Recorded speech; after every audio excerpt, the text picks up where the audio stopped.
Okay.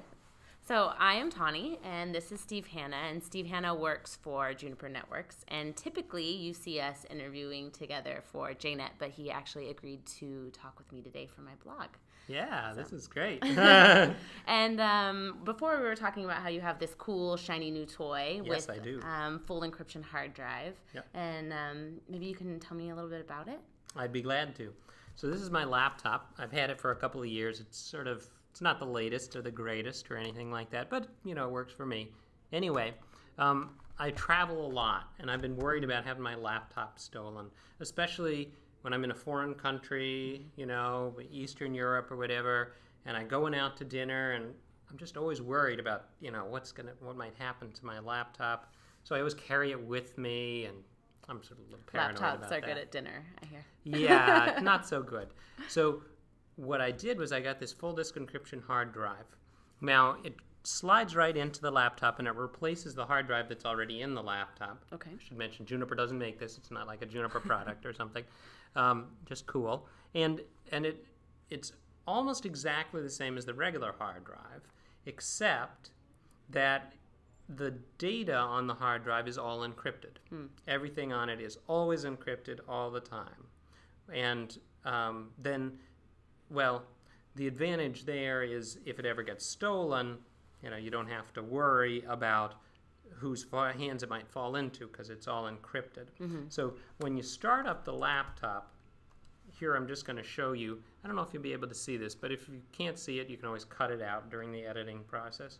When you start up the laptop, before it does any booting, it brings up this little icon. I think you have the privacy screen on. I got the privacy screen on.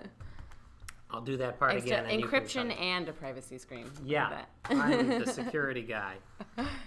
So it gives you this little icon. Oh, you can see it there. Yeah, see that little lock there?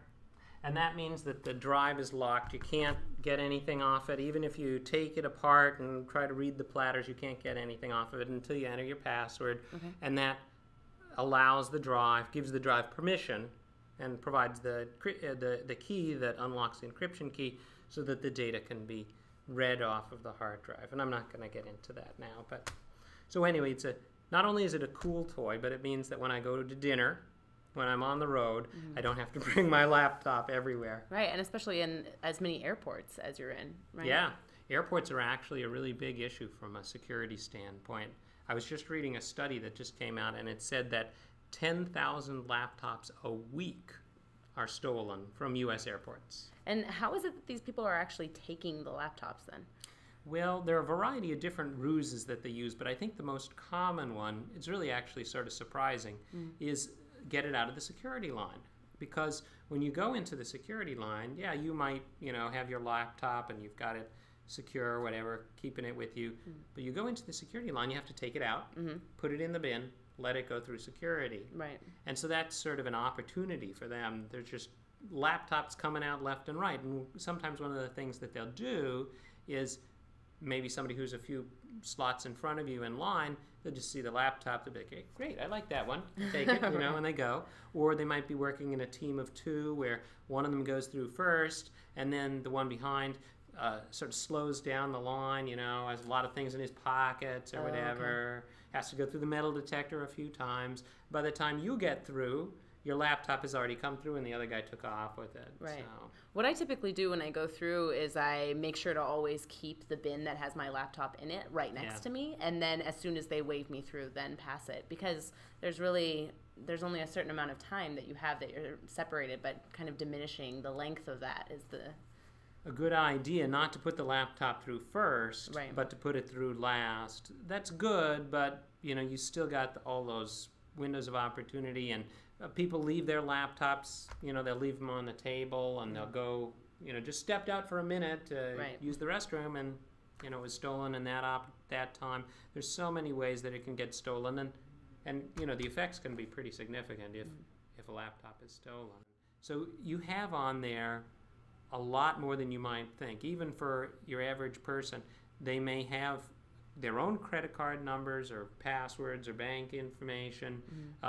They may have customer information that might have come out of a customer database. They might have strategy documents or blueprints or patents or source code. I mean, there are just so many different things that people keep on their laptops and that they assume are going to be safe. So unfortunately, that's not always the case, especially if the laptop gets stolen. Perfect. Well, thank you so much for talking with us today. And Sure. I want to also give an opportunity for you to plug his own blog, since he's now visiting mine. Yeah. So. And we'll have you on mine. You can plug yours. Mine's NAC blog, N-A-C blog.juniper.net, and it's all about security issues and network access control. Sometimes I throw a little bit about my travels in. Yeah, the travels part is good. The different places that you travel to and the food and everything like that. Yeah, sort of a travelogue, nerds Epicurean blog. Good. Well, thank you so much. No, you're welcome. Thanks, Donnie.